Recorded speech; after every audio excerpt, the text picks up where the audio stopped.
Primer tema de hoy, demencia, segundo, delirium.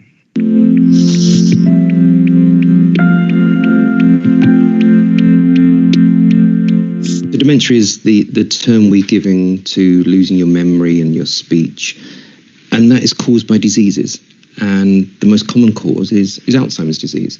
Brain diseases, Alzheimer's disease being the most common, causes dementia which gets worse over time. I mean, roughly 2/3 of people with dementia are over 80. And in the beginning, it will be just an exaggerated forgetfulness. But over time, the memory loss will get worse and worse. Their thinking will be affected, their speech will be damaged, and as a result, their behaviour changes, because if you can't remember, then it's easy to make mistakes and it's easy to get lost.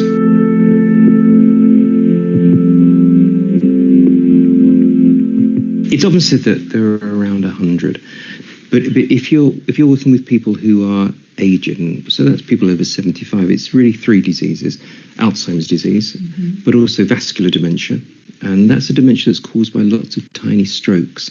So people normally have had a history of high blood pressure or cigarette smoking, and they get lots of tiny strokes in the brain which accumulate, and so you get a dementia that is as severe as Alzheimer's disease, but it's very, very patchy as it progresses, because you don't know when a person's going to have a stroke, where in the brain it will be, or even how severe it's going to be.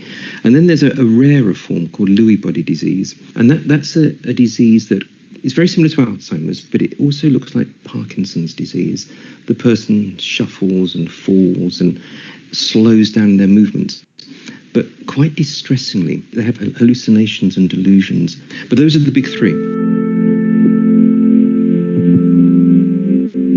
You can say with confidence, no, it's not.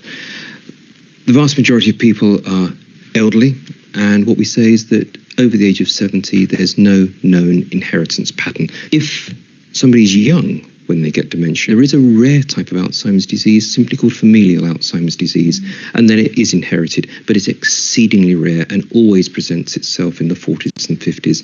So given the 2/3 of people are over the age of 80, I can reassure you that no, there's no reason to fear inheritance of dementia. The diseases that cause dementia are incurable, but it is important to get an early diagnosis, because there are some treatments that can be offered, but also you want to prepare for the future.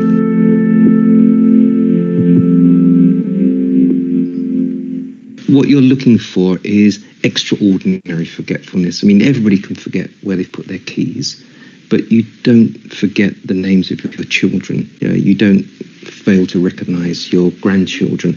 And so it's that out of character, severe form of memory loss that you're picking up on. But there are other things. It's doing silly things, putting food into the cooker when it should have gone into the fridge. Or maybe it's tripping up over words. So you start to notice that conversation isn't as easy, or the person may fail to find the word. That's not what you would typically expect simply because someone's old. At the point of diagnosis, it's those other things such as errors and especially speech problems that you start to think, yes, this could be indicating dementia. So if you think there is a problem, it makes a lot of sense to keep a diary. So you can actually see the picture that evolves, and you'll get a real sense that, yes, this is not what I would have expected with my mum or dad, or may even be your husband or wife. And with that evidence, it then makes sense to go to the doctor or encourage the person to go to the doctor. And rather than just simply say, my mum or dad's memory isn't very good, you've got the evidence that says, look, on Thursday, he didn't recognise his granddaughter, and Saturday, he didn't seem to know my name.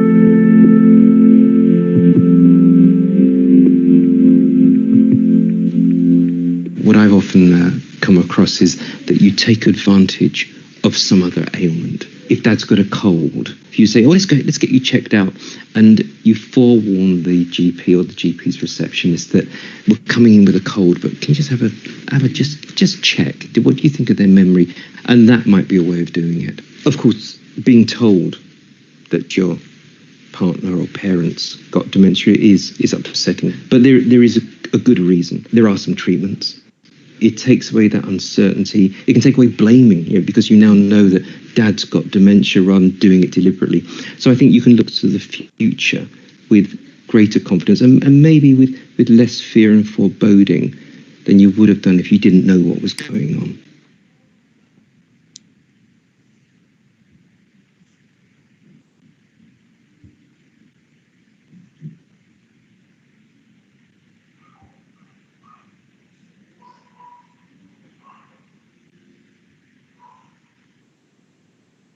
Pregunto, ¿ustedes han hecho neurología?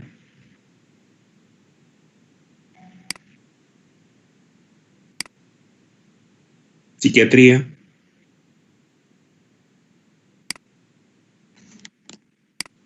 También. Ok. A ver, Max, ¿qué cosa es una demencia?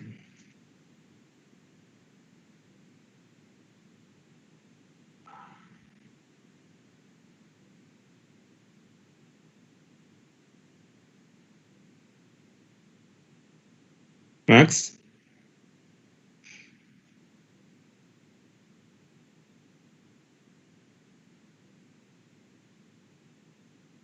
no ha habido. Sharon, ¿qué cosa es una demencia? Sí, doctor, buenas tardes. Yo tengo entendido que la demencia es la falta de memoria, ¿no? Que va a ocurrir por una falla en la función cognitiva de un paciente. En este caso, pues, ¿no? Como hemos visto en el video, ocurre la mayoría de veces en los ancianos. Yo tenía una pregunta dentro del video para usted, pero no sé, la ahorita, la pues. Momentito. Primero respóndeme bien. Ok. Ya. Puedes hacer las preguntas. Primero responde. Ya. Me dices, es la pérdida de la memoria debida a una alteración en la función cognitiva. Sí, doctor. Listo. Yulisa, ¿tú qué opinas que es una demencia? Doctor, buenas tardes. Buenas tardes. Va a ser la pérdida que uno tiene, una pérdida que es irreversible de nuestras capacidades que sean intelectuales, ¿no? Y sobre todo porque incluye la memoria. Eso va a dificultar sobre todo ya nuestra manera de relacionarnos, de expresarnos, de comunicarnos. Y bueno, va a afectar sobre todo, pues, ¿no? A la vida plena. Eso sería, doctor. O sea, es una pérdida de funciones intelectuales que incluye la memoria. Sí, De carácter irreversible. ¿Correcto? sí. Sí. Ok. Gracias. Geraldine, ¿qué cosa es una demencia?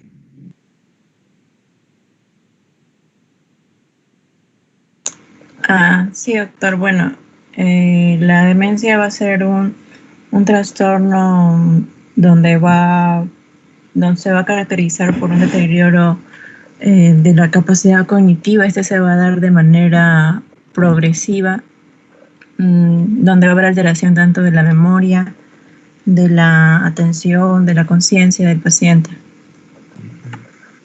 A ver. Capacidades cognitivas. ¿Cuáles son las capacidades cognitivas? Tenemos la memoria, el pensamiento, la atención. ¿Qué más? La percepción, la atención, memoria, la percepción.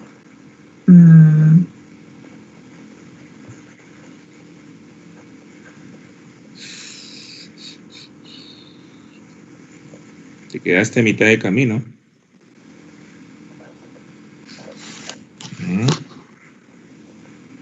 Natalie, ¿tú qué opinas?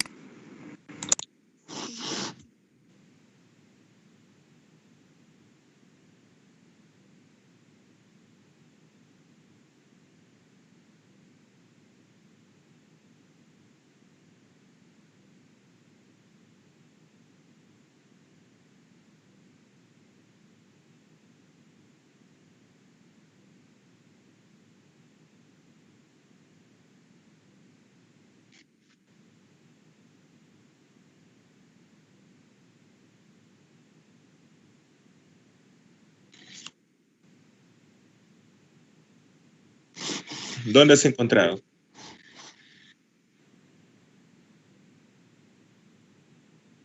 ¿Cuándo lo has encontrado? Ujú. Ok. Es importante que tratemos de revisar en qué punto estamos. Ya, nuevamente, un llamado de atención para todo el grupo. Tenemos que saber cuál es nuestra situación real de conocimiento, de preparación, porque no pueden estar dando opiniones tan divergentes. Ustedes ya han hecho el curso de neuro, han hecho psiquiatría, tienen el calendario de las prácticas, tienen el calendario de las clases, entonces saben de que tienen que venir incluso leyendo. Entonces sorprende de que cada uno dé una opinión tan dispar, tan diferente, ¿no? Se pareciera de que no hayan hecho el curso. Las funciones nerviosas superiores cognitivas comprenden varios aspectos. Está la memoria, el lenguaje, la atención, la orientación, el pensamiento abstracto, la orientación visual espacial, la escritura, la lectura, la capacidad de hacer operaciones, la capacidad para hacer actividades con un fin determinado, la capacidad de reconocer objetos y personas, las funciones ejecutivas que nos permiten a nosotros poder desenvolvernos dentro de una familia, una sociedad, poder desarrollarnos dentro de un ambiente laboral. Todas esas funciones se denominan funciones nerviosas superiores. Esa capacidad innata que tenemos de poder aprender, de poder asimilar nuevos conocimientos, se hace a través de esas funciones. En una demencia ¿qué es? Es un síndrome.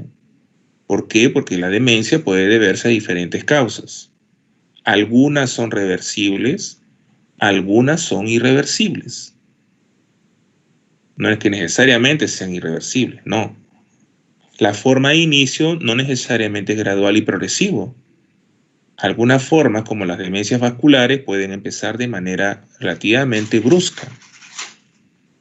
La evolución es diferente dependiendo del tipo de demencia. Puede ser progresivo habitualmente en las demencias corticales, como el Alzheimer, y en las formas de demencia córtico-subcorticales, como la demencia vascular, la evolución es variable. Variable dependiendo de la extensión de las lesiones, pudiendo adoptar incluso una forma de evolución en escalera. Cada nuevo infarto cerebral representa un mayor deterioro en el funcionamiento cognitivo del paciente. Ahora, las demencias, por definición, no se acompañan de trastorno de conciencia. El trastorno de conciencia ocurre en el contexto del delirium o síndrome confusional agudo, y es una de las diferencias entre los dos síndromes, demencia y delirium, que pueden coexistir. Los pacientes con demencia se encuentran en una situación de alto riesgo de desarrollar delirium. El delirium puede ser premonitorio, puede ser prodrómico en un paciente que va hacia una demencia. ¿Correcto? Entonces, eso por favor tienen que tenerlo claro. De lo contrario, nos prestamos a grandes confusiones y no podemos avanzar. Ustedes como médicos lo que tienen que tener son conceptos, no tantos conceptos, pero los que tengan los tienen que tener claros. Son las cosas, el 90% de las cosas que van a ver como médicos requieren de conceptos claros, información precisa. Por ejemplo, poner un ejemplo, ¿no? Un paciente que tiene, fiebre y rash. ¿Qué cosa es fiebre? ¿Cómo se define la fiebre? ¿Qué cosa es el rash? ¿Cuál es el diagnóstico diferencial? ¿Cuáles son las causas más frecuentes? El protocolo de estudio y el manejo. Punto. No necesitan más. Antibióticos, ok, yo quiero estudiar beta-lactámicos. ¿Cuáles son los beta-lactámicos? ¿A quiénes comprende? Indicaciones, propiedades, usos clínicos, dosificación, tiempo de administración, reacciones adversas, precauciones. Punto. Eso es lo que tienen que saber. O sea, por favor, entonces, de cada clase siempre sáquenle el extracto, ¿no? sáquenle el concepto. Porque si no, si están estudiando para los exámenes, van a memorizar un montón de información solo para un examen, terminó el examen y se olvidaron. Y no quedó nada. Entonces, eso es lo que tienen que hacer, ¿ya? O sea que aprovechen, por favor, el tiempo es oro, las cosas se pasan rapidito, se va volando el tiempo, dentro de poco van a ser internados, en algún momento van a estar internados y no van a poder estudiar porque van a dedicarse a llenar papeles, a ver pacientes y a correr de un lado para otro. Eso va a ser, ¿ya? Entonces, por favor. Bien, Sharon, ¿tenías una pregunta sobre el video, por favor? Sí, doctor, quería saber, ahí no lo dijeron, pero más o menos en qué edad o a qué edad se podría prevenir o, mejor dicho, hacer el estudio repentino para poder evitar, ¿no?, que se pueda desarrollar la demencia. Hacer el estudio para poder evitar que se desarrolle una demencia. O necesariamente se necesita ver, o sea, algunos rasgos clínicos, ¿no?, como decía en el video, como para poder darnos la idea de que algo podría pasar, ¿no? O se podría generar, o sea, más adelante esa demencia, ¿no? Uh-huh. No, ya a partir de los 60 años lo que uno tiene que hacer son pruebas de screening, ¿no? Las pruebas habituales de despistaje de la demencia. Seguramente con la doctora Rosa Shimabukuro, que les debe haber hablado de valoración geriátrica integral, les debe haber explicado que existen algunos test que se utilizan para el screening de la demencia. ¿Les mencionó o no? Supongo que sí.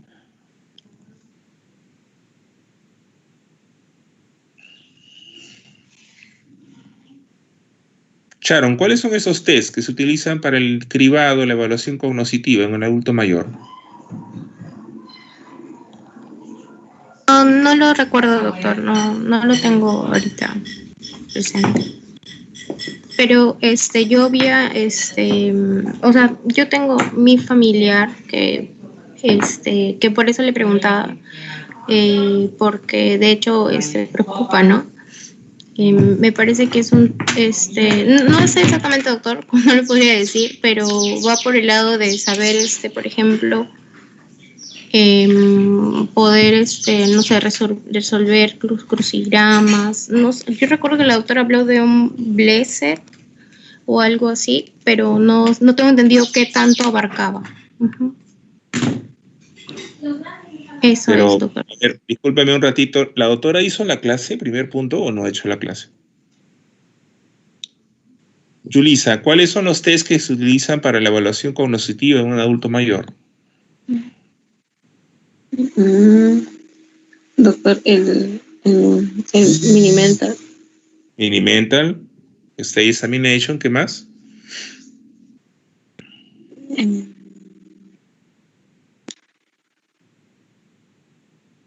Ay, no me acuerdo.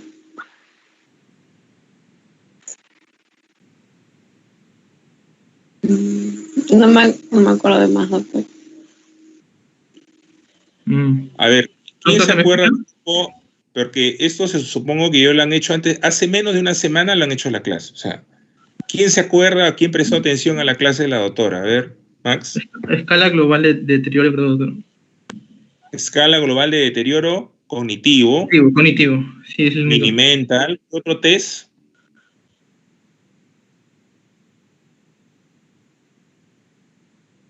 Jóvenes, la clase la han hecho hace menos de una semana. O sea, si yo le digo esto a la doctora se va a ofender y se va a molestar. O sea, no le gustaría saber de que no le han prestado atención.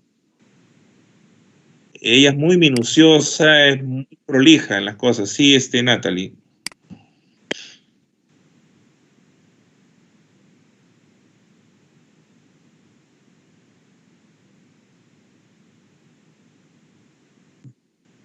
El test de Pfeiffer, doctora, el test de Pfeiffer, el test de reloj, el MOCA, el Montreal Cognitive Assessment, test de Pfeiffer, Minimental, el MOCA, la escala global de deterioro cognitivo, son algunos de los procedimientos, los test que se utilizan en el cribado.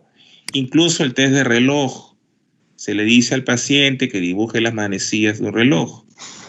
¿Para qué se emplean los test de cribado? Se utilizan en nuestra especialidad a partir de los 60 años para adelante en forma sistemática para poder detectar indicios de un probable deterioro cognitivo. Esos pacientes con indicios de un probable deterioro cognitivo son evaluados a profundidad mediante una entrevista psiquiátrica formal, mediante un protocolo de estudio con exámenes hematobioquímicos y también exámenes de imágenes, con el fin de descartar una demencia, ¿correcto? Entonces, eso es lo que tiene que quedar claro. O sea, por favor, o sea, nuevamente, o sea, parece que no han hecho la clase. O sea, clase hecha, clase aprendida, clase estudiada. Así. Tiene que tener orden, pues, chicas o jóvenes. No sé, o sea, yo no creo que Rosa no les haya explicado. La clase está en la plataforma, incluso la pueden leer y releer 50 veces. A ver, ¿qué está pasando? ¿Se está relajando en la pandemia? Dios mío.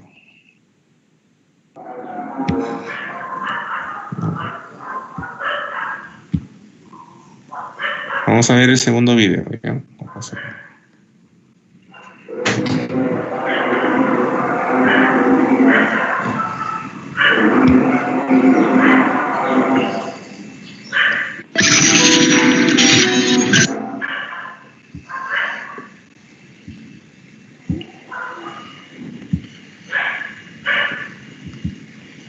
Bien, el segundo síndrome que vamos a ver hoy es el delirium, llamado también síndrome o estado confusional agudo. Este síndrome es un síndrome de capital importancia. ¿Por qué? Porque aparte de ser una situación que se presenta de manera aguda, brusca, comporta un mal pronóstico en el adulto mayor. Es un marcador de severidad de enfermedad en pacientes habitualmente hospitalizados. Tanto aquellos que se hospitalizan presentando delirium al ingreso, como aquellos pacientes que durante el curso de la hospitalización desarrollan el síndrome. El delirium se caracteriza por un cambio brusco en el estado mental de curso fluctuante, habitualmente que se acompaña de un trastorno cognitivo severo con déficit de memoria, de atención, alteración del nivel de conciencia, y la característica que es casi siempre se puede identificar uno o varios factores desencadenantes, que pueden ser infecciones, traumatismos, eventos cardiovasculares, puede tratarse de fármacos, puede tratarse incluso de la exposición o el retiro de fármacos mediante un síndrome de abstinencia o incluso cambios ambientales. El trasladar a un paciente, admitirlo en una residencia geriátrica, en un hospital, puede desencadenar delirium. Trastornos del medio interno, trastornos de la función renal, hepática, trastornos hidroelectrolíticos y ácido básicos también desencadenan habitualmente delirium en el adulto mayor. Entonces, ¿cuál es la relación entre demencia y delirium? Que la demencia es el principal factor predisponente para delirium, ¿correcto? No necesariamente el paciente con delirium tiene demencia. Habitualmente sí, pero no siempre es así. Incluso personas jóvenes pueden desarrollar delirium. Sin embargo, para que una persona joven desarrolle delirium, la cantidad de agresiones, de noxas que recibe el cerebro tiene que ser enorme respecto a un adulto mayor, en el cual hay un exceso de vulnerabilidad producto del envejecimiento del sistema nervioso central y a su vez la mayor prevalencia de cuadros demenciales. Esa es la relación. ¿Okay? Vamos a ver entonces el video.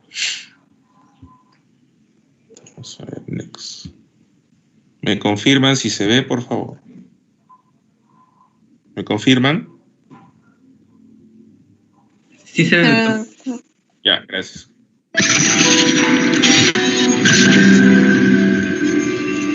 Hola, soy el Dr. Salet, geriatra. Quisiera hablarle algunos minutos acerca del delirio, una complicación muy frecuente que puede ocurrir durante la hospitalización. Es posible que usted haya escuchado sobre algún adulto mayor que, habiendo entrado bien de la cabeza al hospital, a los pocos días se mostró confuso, dejó de reconocer a sus familiares o hablaba en forma incoherente. A esa condición se le conoce como delirium. El delirium es un estado de confusión mental que es muy frecuente en las personas mayores hospitalizadas y corresponde a una respuesta anormal del cerebro frente a enfermedades agudas como infecciones, infartos u otras. El delirium fluctúa durante el día y a ratos se hace más intenso. Durante el delirium, los pacientes pueden presentar distintos síntomas.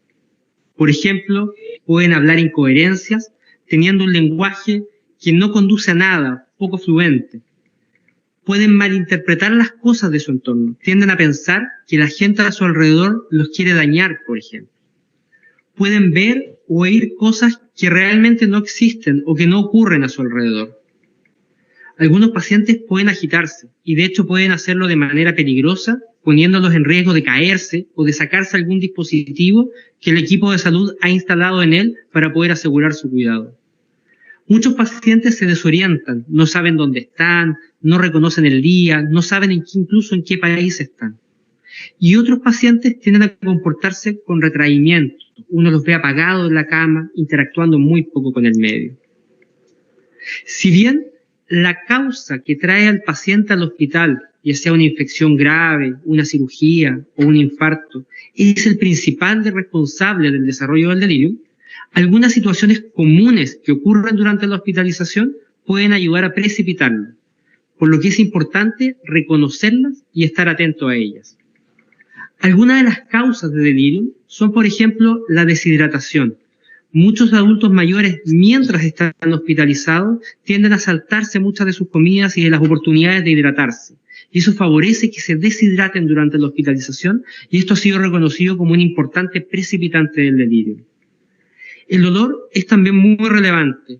Muchas personas mayores, mientras están en el hospital, tienden a aguantar el dolor. No lo comunican al personal de salud y esto impide un manejo adecuado de este. Este dolor constante también es facilitador del desarrollo del delirio. El insomnio ha mostrado ser muy importante en el desarrollo del delirio. El exceso de estímulos ambientales como ruido, luces muy intensas y el ajetreo de las salas durante la noche en el hospital tienden a favorecer que los pacientes duerman mal y esto finalmente incide en el delirio. De manera similar, la falta de luz natural en muchas de las salas en las que los pacientes están o la presencia de información que los ayude a orientarse, como calendarios o relojes, o cosas tan sencillas como no utilizar dispositivos de apoyo que los pacientes habitualmente utilizan, como sus lentes o sus audífonos, que usan a diario en sus casas, pero que dejan de utilizarlos durante la hospitalización, son importantes en favorecer el desarrollo del delirio. También algunos medicamentos clásicamente utilizados, como por ejemplo las benzodiazepinas, favorecen el desarrollo del delirio. Y finalmente, la inactividad, tanto mental como física, es realmente importante en el desarrollo del delirio. Es importante destacar que mantenerse inactivo física y mentalmente durante la hospitalización es muy relevante a la hora de promover el desarrollo del delirio. Y es por eso que una compañía familiar efectiva durante la hospitalización, es decir, aquella que ayuda a interactuar con el paciente para mantenerlo socialmente activo, mentalmente activo y físicamente activo, es muy importante en el cuidado del paciente. Es importante ayudar a mantener al paciente calmado y, como les decía, que lo mantenga activo. En este sentido, una muy buena noticia es que el delirium puede ser prevenido de manera efectiva. Y para eso existen algunas acciones que usted y su familia pueden seguir durante la hospitalización. Algunos ejemplos de estas acciones son hidratarse. Utilice los momentos de la alimentación del hospital para asegurar una ingesta adecuada de líquidos. Si usted tiene lentes o audífonos que utiliza habitualmente en su casa, úselos durante la hospitalización. Manténgase conectado con sus lentes y con sus audífonos al entorno. Evite dormir siestas. El sueño reparador y que ayuda al organismo a reponerse es el sueño nocturno. Y para poder descansar de manera apropiada durante la noche, es importante mantenerse activo en el día. Y las siestas evitan que uno descanse de manera apropiada durante la noche. En este sentido, mantenerse activo mentalmente es muy importante. Tener actividades que eviten que uno duerma siesta durante la tarde. De manera similar, Si usted siente dolor, es muy importante que lo comunique al personal de salud para que se pueda manejar de la mejor manera posible. Consulte el reloj y el calendario que tenga al alcance en la sala del hospital. Eso lo va a ayudar a recordar tanto fechas, situaciones ambientales, la hora en la que está, y eso va a favorecer a que su cerebro se mantenga organizado. De manera similar, mantenga su mente activa durante la hospitalización, intente leer, converse para mantener interacción social, haga ejercicios mentales como por ejemplo puzzles, eso va a ayudar a mantener su cerebro activo. Y por otro lado, mantenga su cuerpo activo, haga los ejercicios que el personal kinesiológico le recomienda durante la hospitalización para mantenerse en movimiento. Considerando todos estos elementos que hemos conversado, junto a un grupo de investigadores de la Universidad de Chile, hemos desarrollado un programa que se llama Prevedel, el que tiene el objetivo de entregar a los pacientes mayores hospitalizados un fácil acceso a estímulos y actividades necesarias para prevenir el delirio, tales como acceso a la fecha y la hora, tener acceso a juegos y actividades mentales, a videos de cultura general que mantengan el cerebro activo durante el día y eviten que usted duerma siesta, y algunos videos de ejercicios hechos por personal altamente calificado que ayudarán a mantener su cuerpo en movimiento durante la hospitalización. La hospitalización puede ser un periodo complejo y distinto, donde existe un contexto ambiental más restringido, con menos acceso a claves de orientación como relojes y calendarios. Usted puede conocer a nuevas personas y estar preocupado por el futuro de su salud. Todos estos elementos inciden en que usted pueda desarrollar delirium. Sin embargo, este delirium puede ser prevenido si usted mantiene el cerebro y su cuerpo activo durante la hospitalización. Y es por eso que como equipo de salud, médicos, enfermeras, kinesiólogos, terapeutas ocupacionales y auxiliares, estamos comprometidos a apoyarlos y a solucionar sus dudas y problemas para que su recuperación sea de la mejor calidad posible e idealmente libre de delirio.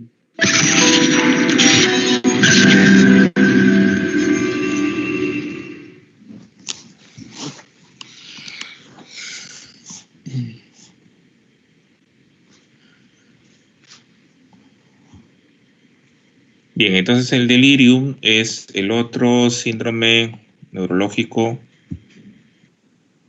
que habitualmente se ve sobre todo en personas mayores hospitalizadas, que reconoce pues una serie de factores predisponentes y desencadenantes. Un tema bastante amplio, bastante largo, complejo.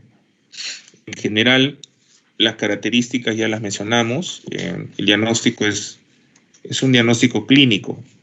Para poder hacer el diagnóstico se puede recurrir a los criterios del DSM-5 y también a una serie de test que se emplean a la cabecera del paciente. Dentro de ellos está el CAM, el test de confusión mental ideado por Inouye, Sharon Inouye, para el diagnóstico rápido de delirium, que es el más empleado.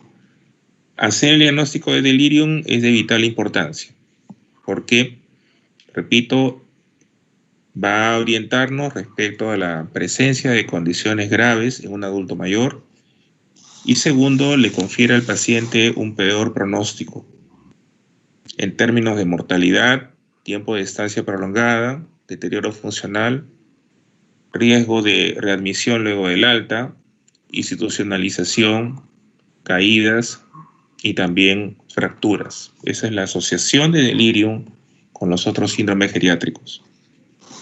Entonces, en esta iniciativa que tienen en la Universidad de Chile, se está utilizando un protocolo para poder manejar los factores de riesgo de delirium de manera consensuada, de manera interdisciplinaria. Los factores de riesgo en este caso que se manejan, que se recomienda rutinariamente considerar, primero es la hidratación. El paciente deshidratado tiene alto riesgo de desarrollar delirium. 2 es la movilización del paciente, movilización activa y pasiva.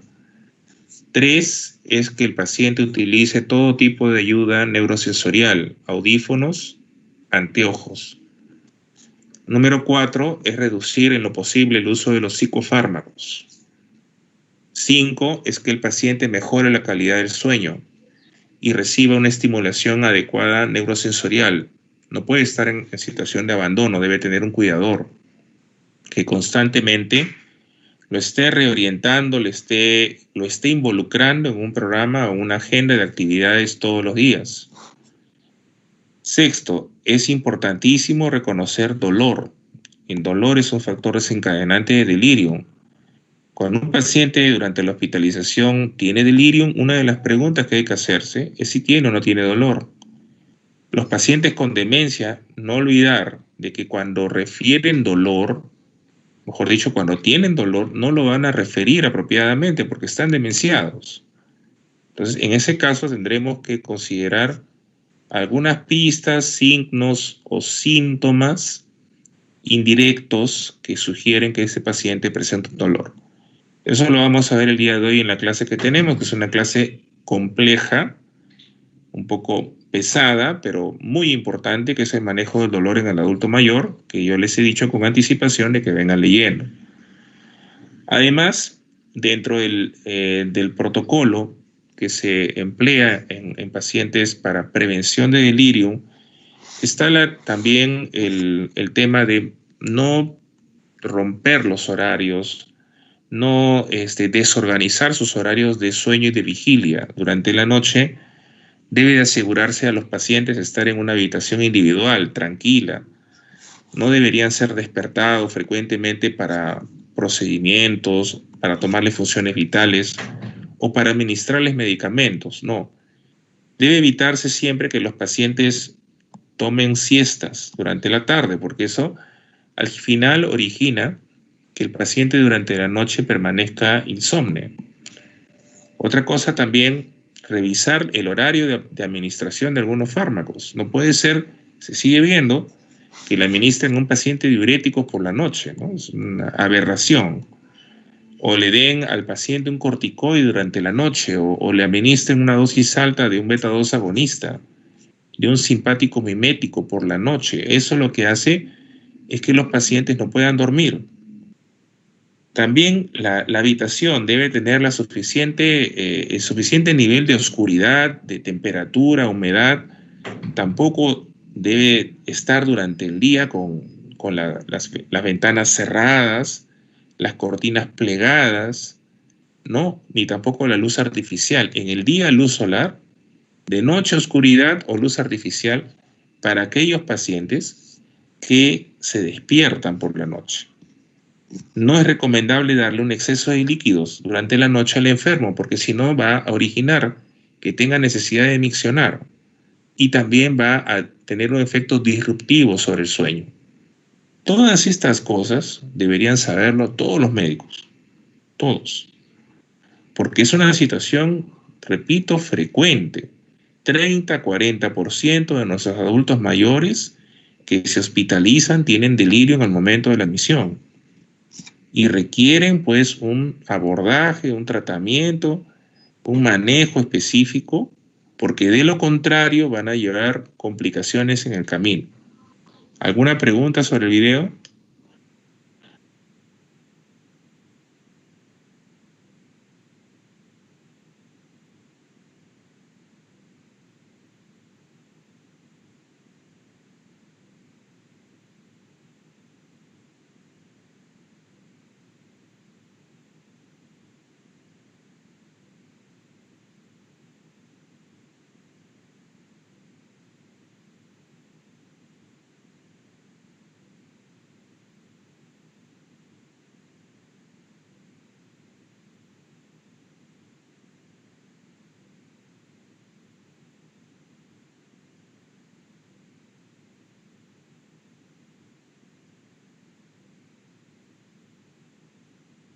¿Ninguna pregunta?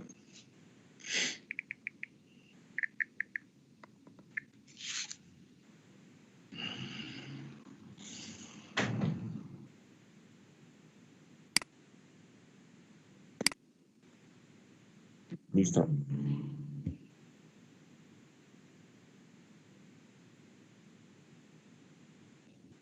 Ya, vamos a hacer una pausa de 5 minutos mientras que subo el caso clínico para discusión. 5 minutos.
Bien, ¿podemos empezar, por favor?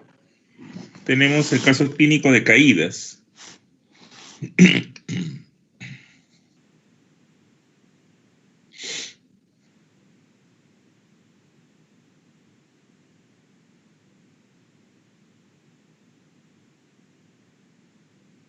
Geraldine, ¿podrías leer la historia clínica, presentación de caso y motivo de ingreso?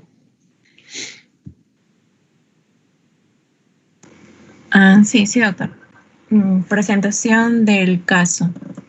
Paciente femenina de 76 años que convive con sus hijos y nietos de escolaridad preuniversitaria, buen sustento económico, de procedencia urbana, que ha presentado varios ingresos hospitalarios, 3 en total, en los últimos 2 meses, que previo realización de complementarios de rutina no se confirmó un diagnóstico definitivo a su alta y no se dieron recomendaciones a su trastorno de la marcha.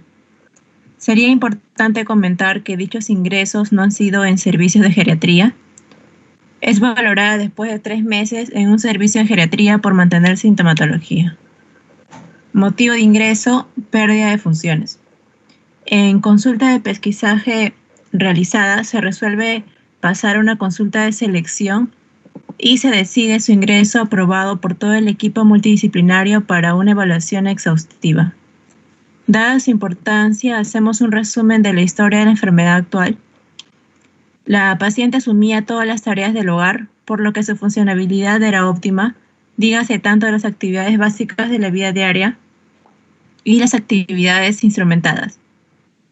Inicia en marzo del 2011 un cambio drástico en sus actividades cotidianas, dado por encamamiento prolongado, búsqueda de ayuda constante para deambular. No antecedentes de caída previa ni de ningún factor desencadenante aparente.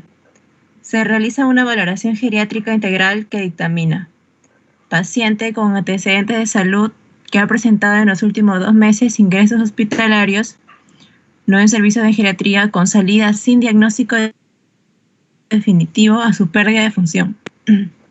Cuestión que es la más importante, cuestión que es la que más importa a sus cuidadores y a la propia paciente. Esto ha traído alteraciones en la dinámica familiar, pues ha requerido ayuda constante para sus actividades básicas de la vida diaria, interfiriendo con la disponibilidad de cuidado. Por todo lo anterior, se decidió por consenso de todo el equipo evaluador multidisciplinario ingresar para estudio y tratamiento. Correcto, muy bien, gracias. A ver, voluntario que quisiera poner en evidencia los puntos más importantes de esta historia. Voluntario, voluntaria.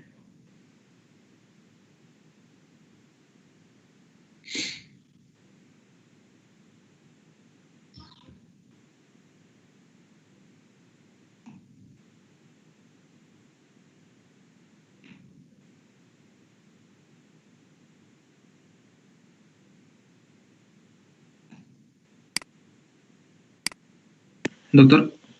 Sí, dime, Max, ¿cómo estás? A ver. Bueno, mencionar, ¿no? Que ha tenido, es una paciente que ha tenido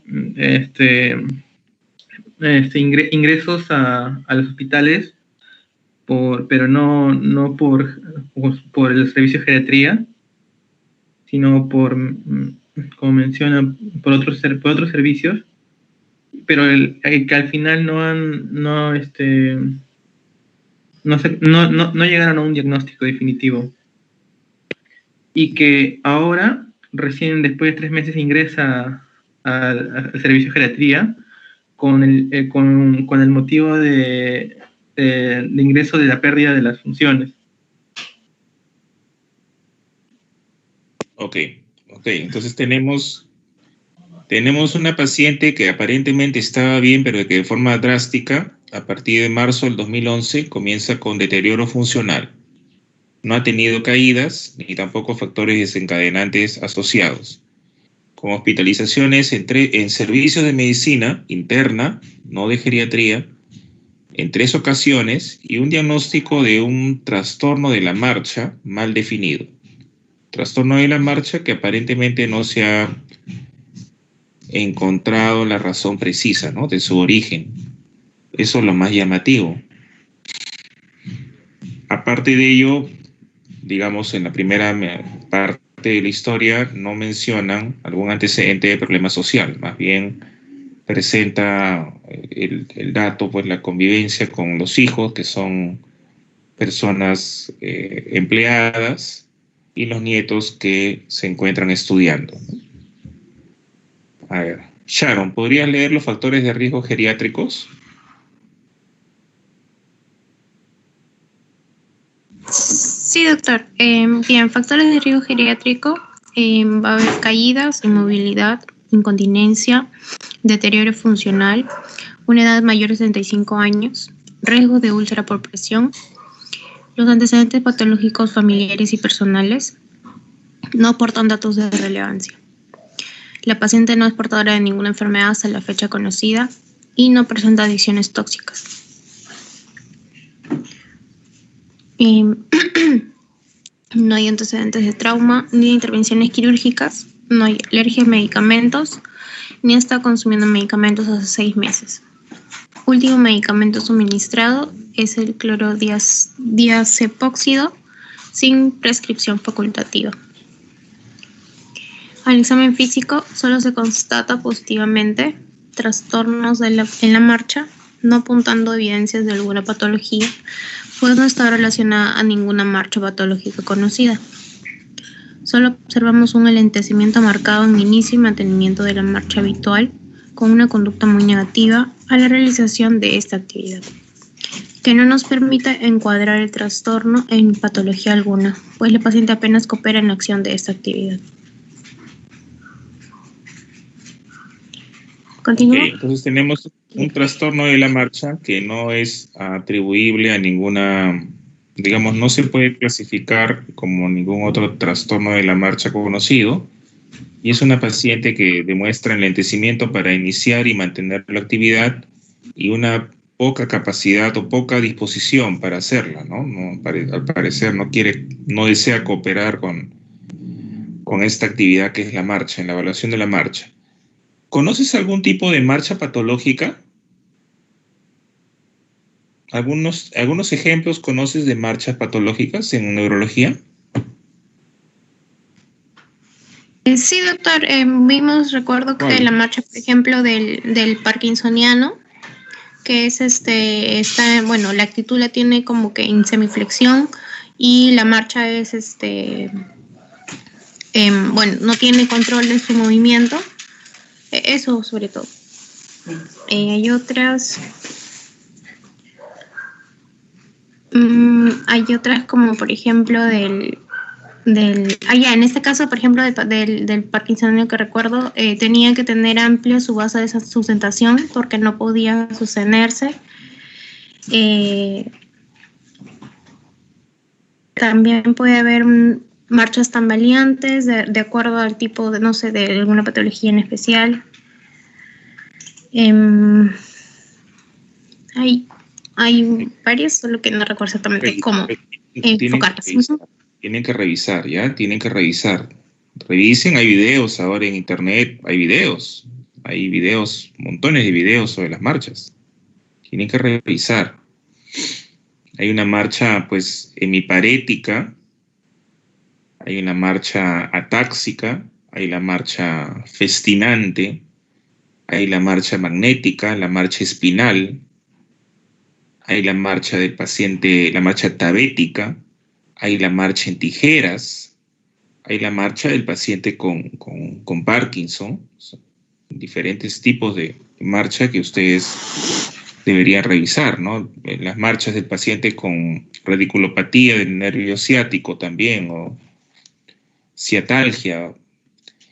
Hay marcha en el paciente con otros síndromes neurológicos extrapiramidales, por ejemplo, pacientes que tienen corea y atetosis, pacientes marcha con hemivalismos. O sea, sería bueno que lo revisen porque esto es lo que se tiene que saber al momento de ver un paciente.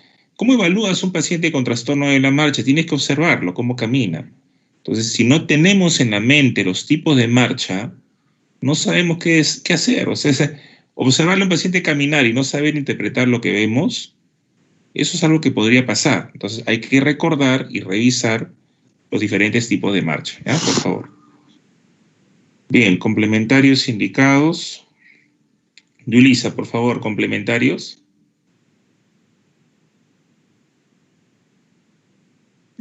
Cierto. Complementarios indicados. Hemoglobina, eritro de sedimentación, creatinina, glicemia, proteínas totales y fraccionadas, colesterol y triglicéridos, ceturia, resultados en parámetros normales. EKG y radiografía de tórax sin alteraciones evidentes. Relacionado a los 4 dominios que conformaban esta herramienta de trabajo, la evaluación geriátrica integral.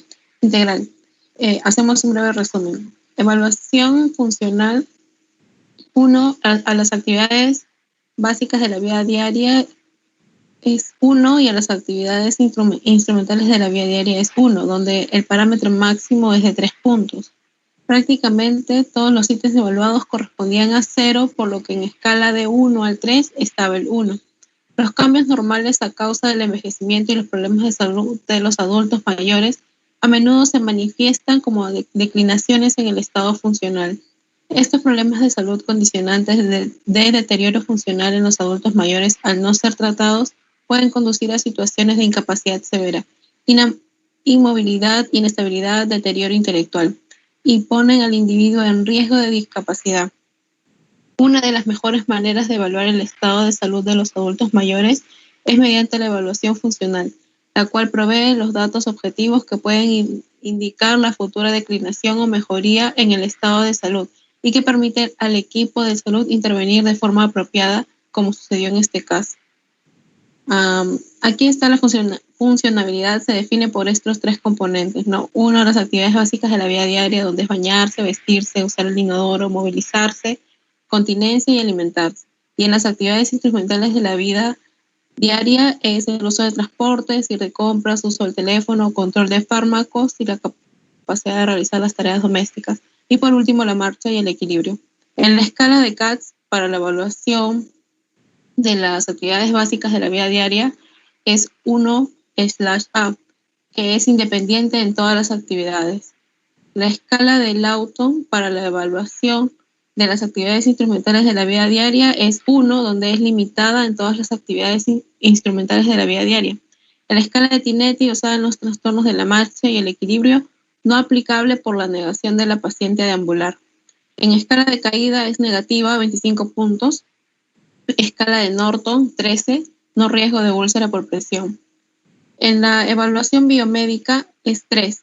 Es una paciente sana, sin antecedentes patológicos personales. Al examen físico solo se constata trastornos en la marcha ya referidos sin un encuadre patológico, pero sí señalar que se trataba de una marcha lenta sin trastornos evidentes del equilibrio, con una velocidad de la marcha, metros en que camina el adulto mayor por cada segundo, que estuvo por encima del 0.60 metros por segundo, lo cual es considerado patológico.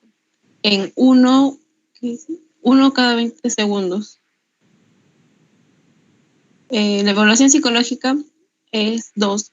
Se aplicaron las escalas requeridas. Escala Mini-Mental, 23 puntos, no deterioro cognitivo. Escala de Yesabach, 15 puntos, no depresión y presión de reacción situacional ante evento, miedo a caer. En la evaluación social es 3. Cuenta con todas las redes de apoyo necesarias, tanto sociales como familiares.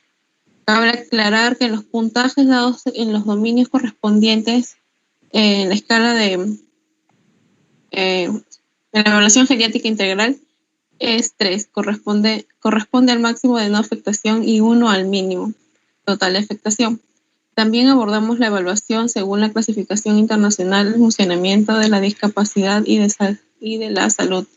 Lenguaje necesario a la hora de establecer parámetros con otros estudios y que nos da un encuadre bien cerrado de toda esta evaluación en la función, por lo que también ponemos a su disposición.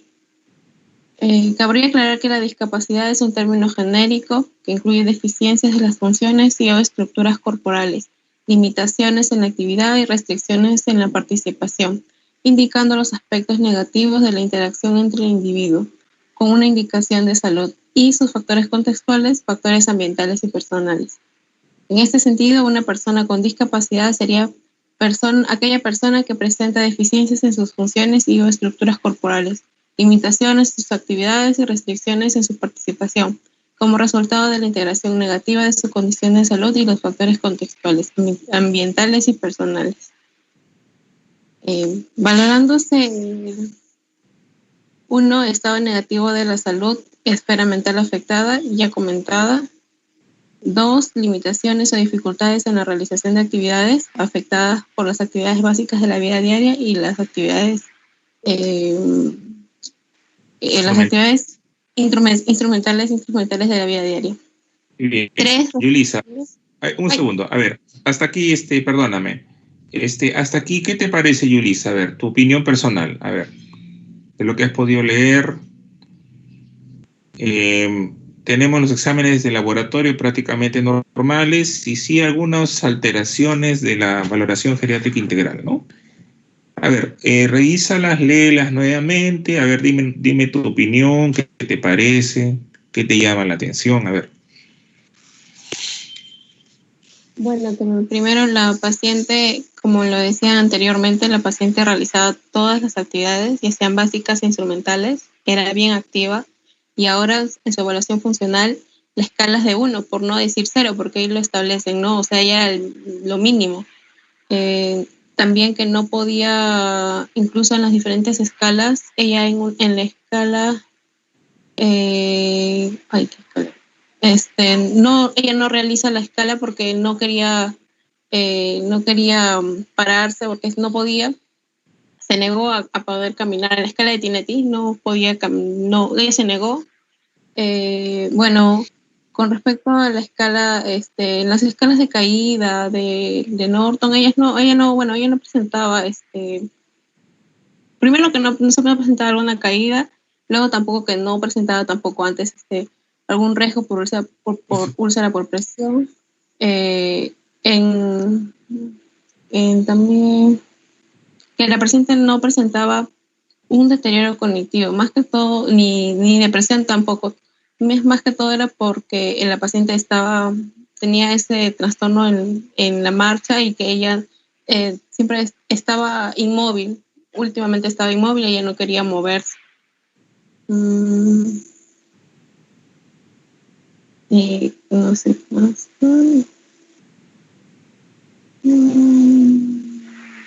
Ok, entonces no tenemos, en el área mental no tenemos depresión, tampoco aparentemente deterioro cognitivo, la situación social es buena, sí tenemos una alteración funcional interesante, no hay un factor desencadenante claro, sí tenemos un negativismo de la paciente, lo cual impide completar la evaluación con la escala de Tinetti, ¿no? La escala de Tinetti es una escala también que se usa bastante frecuentemente en geriatría para evaluar trastornos de la marcha y el equilibrio. No se emplea en forma de rutina en consulta externa.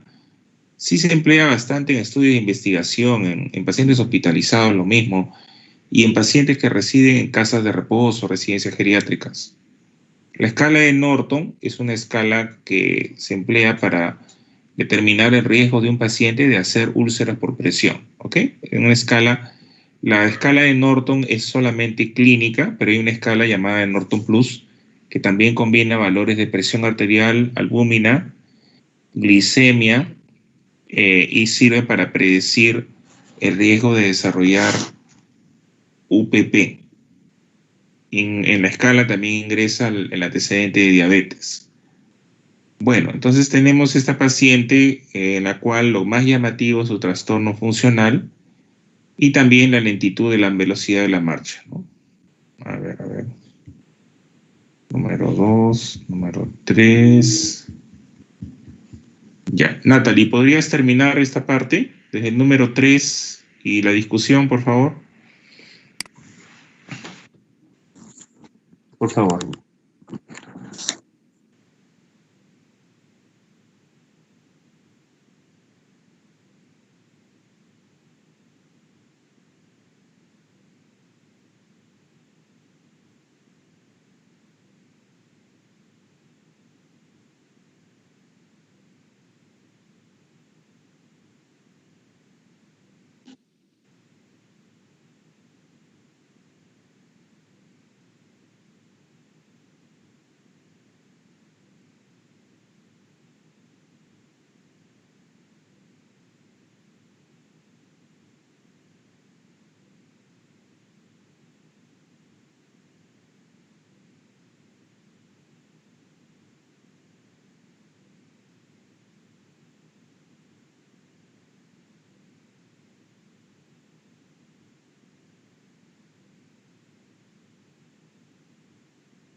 Sí, por favor.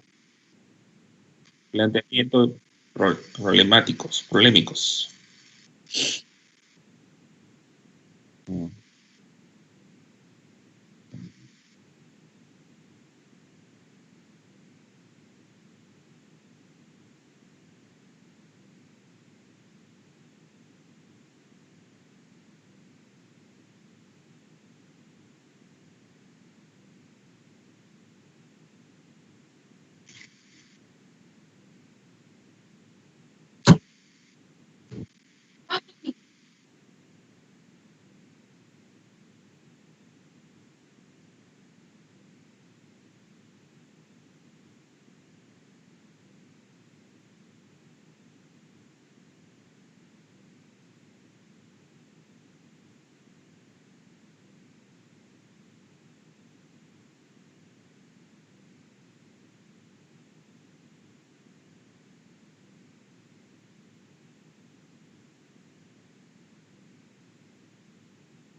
Perdóname, discúlpame, un ejemplo de inmovilidad aguda podría ser un accidente cerebrovascular, ¿no? Un stroke.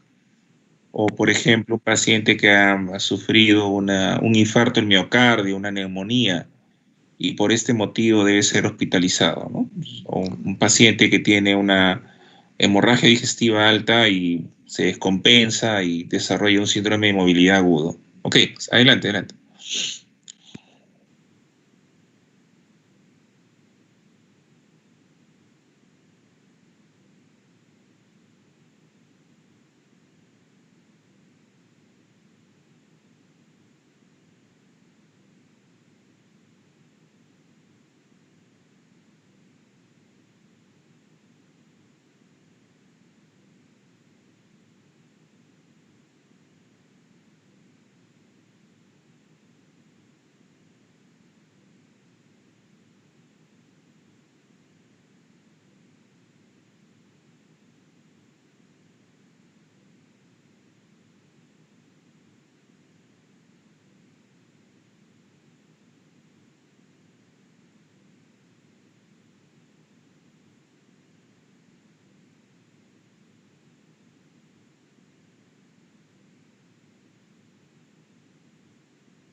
Muy importante las causas ambientales sociales, ¿no? A veces no nos percatamos del ambiente que rodea a una persona mayor y que a veces en lugar de favorecer su independencia, su movilidad, más bien lo condena a la postración. Tengan bastante cuidado, presten bastante atención a estas causas ambientales y sociales, ¿ya? Sí, continúa, hasta terminar la página, por favor.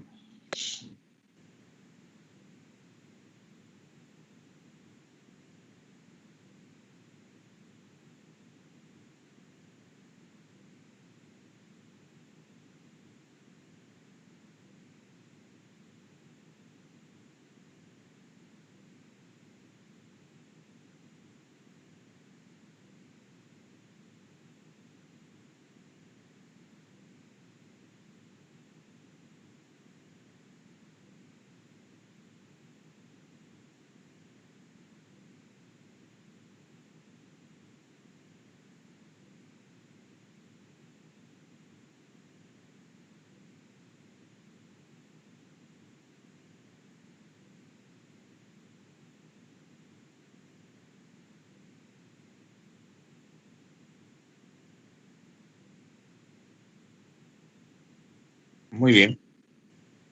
Ahí nomás. Descanso, descanso.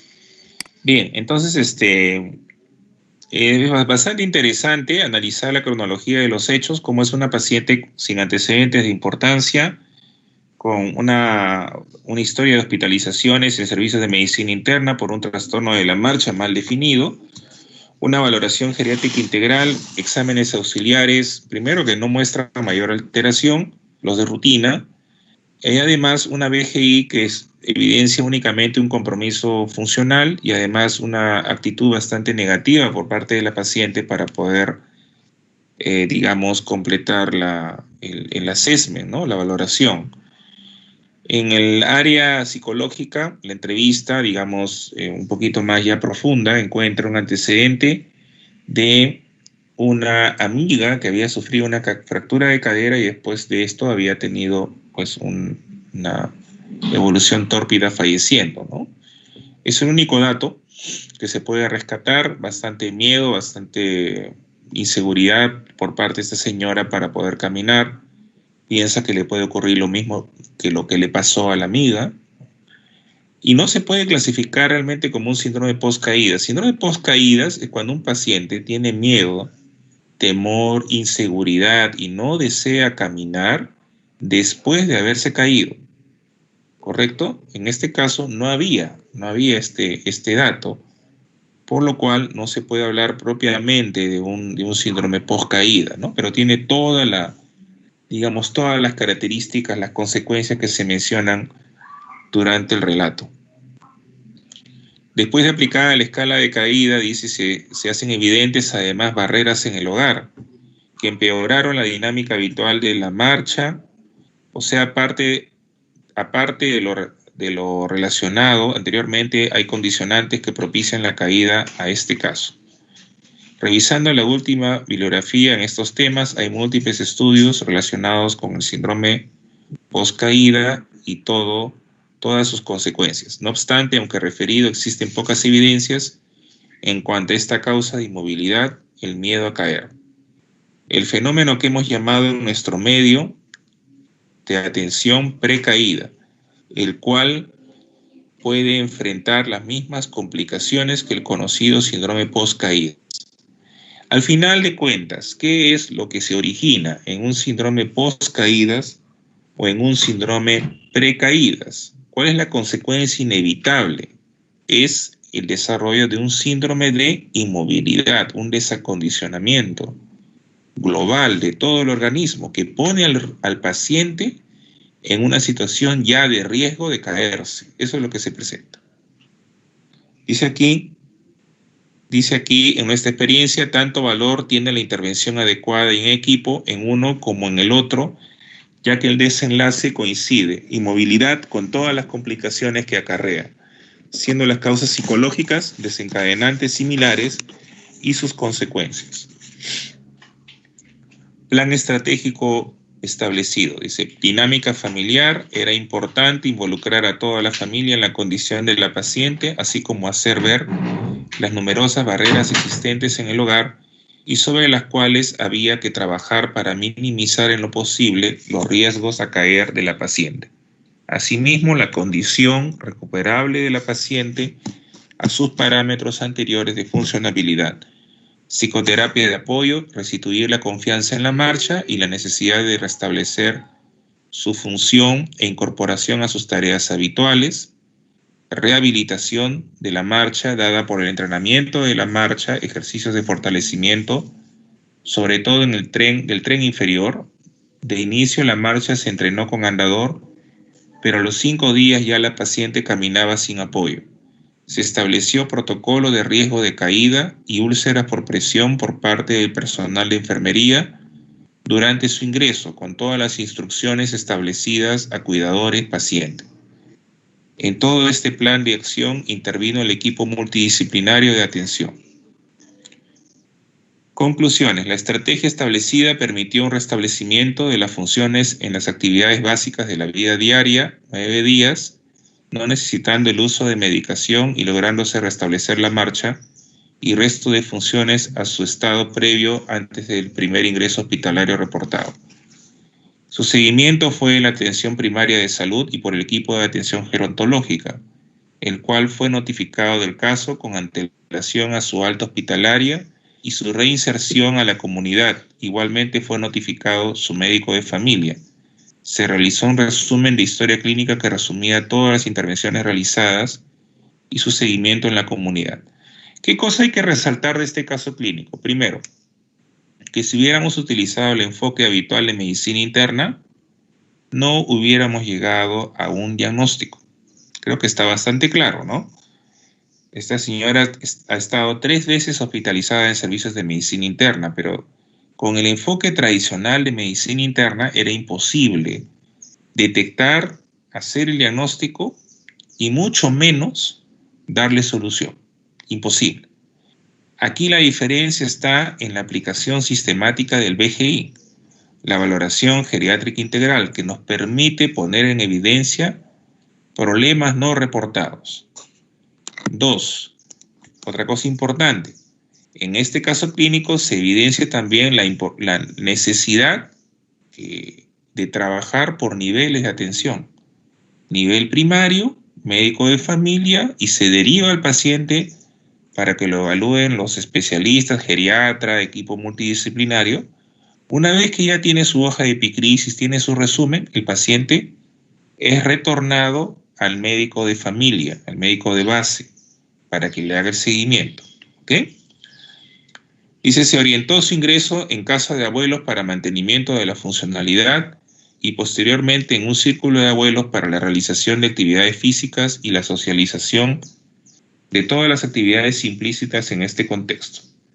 Este caso demuestra la importancia primeramente de la necesidad de la BGI en el diagnóstico y manejo de los casos en adultos mayores, la importancia del uso de las herramientas o instrumentos. Los instrumentos son los test que se aplican en BGI, disponibles a la hora de hacer diagnósticos certeros y el poder establecer en consecuencia un plan de intervenciones adecuadas.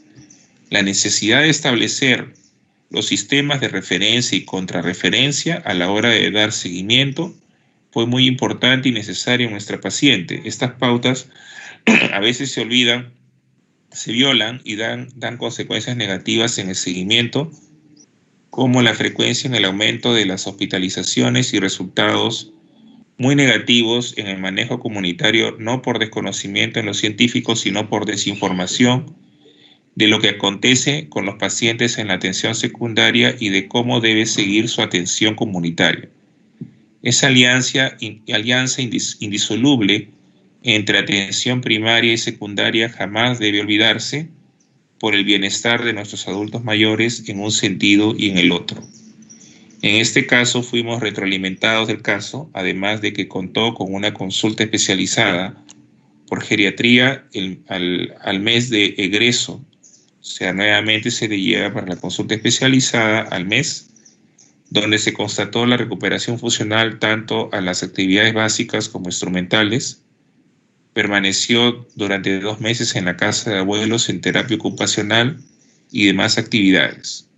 Luego se incorpora al círculo de abuelos de su comunidad En esos momentos la paciente está activa, es dirigente ejecutiva de su círculo de abuelos, ha participado diariamente en las actividades físicas que se convocan y en las actividades recreativas programadas. Además, cuida de la atención en la tarde de 2 nietos hasta que sus padres regresen de las tareas laborales. Tiene como proyecto de vida incluirse en el próximo programa de la Universidad para el Adulto Mayor. Iniciativa que también tenemos aquí en el Perú, por si acaso, la Universidad Católica. Existe la Universidad para la Tercera Edad, por si acaso, para que puedan informar a sus pacientes. A ver. Muy bien. Ahí está la escala de riesgo de caídas, la bibliografía. Están las tablas que le deben dar una revisada. Causas de síndrome de inmovilidad, revisen. Los tipos de inmovilidad según tiempo de aparición, grado de discapacidad, etc. Y la descripción, pues, de la importancia de la aplicación sistemática de BGI para poder dar una solución a los problemas del adulto mayor, ¿no? Entonces, nuevamente, el enfoque tradicional de medicina interna no nos sirve, pues, para poder manejar estos pacientes. ¿Alguna pregunta, alguna duda sobre este caso clínico? Sí, doctor, disculpe. Dime. Sí, por ejemplo, ahorita que mencionó esta última escala del riesgo de caídas, para poder hacer la valoración final, sé que es de manera integral, ¿no? Pero, ¿tiene, como se dice, algún índice de que esto haya sido bastante alto, estos 25 puntos, como para determinar un riesgo alto, o se necesita de otros factores también para poder decir que se tenga que tener o esta, digamos, la inmovilidad que tiene esa paciente? No, habitualmente se combinan los valores, ¿no? Se combinan los resultados de los tests. O sea, un solo test alterado, primero que no es frecuente que encuentres un paciente en el cual solamente tenga, pues, el test alterado, por ejemplo, el test de caídas, y funcionalmente esté bien, ¿no? Eso es imposible, ¿no? Para que un paciente tenga un test de caídas positivo y que debe tener siempre algún tipo de deterioro funcional, ¿no? O sea, por eso que habitualmente no vas a encontrar, en estos casos, en lo que es caídas, no vas a encontrar un único factor predisponente. No, lo que encuentras siempre es la suma de cosas. Tanto así que si recuerdas, incluso en esta señora habían problemas en el ambiente, ¿no? En la casa, habían situaciones que empeoraban el riesgo de caídas. Así que no, o sea, de forma individual, aislada, no lo vas a encontrar, ¿ok? ¿Alguna otra pregunta? Sí, ok, doctor. Ok, listo. Bien, entonces tenemos hoy día actividad a las 8. Una pregunta, yo mañana estoy en el hospital todo el día. Es bien complicado conectarme desde el hospital. Pregunta, ¿ustedes creen que el miércoles en la mañana podemos hacer las dos prácticas, la de mañana y la del miércoles? ¿Algún problema para hacerlo?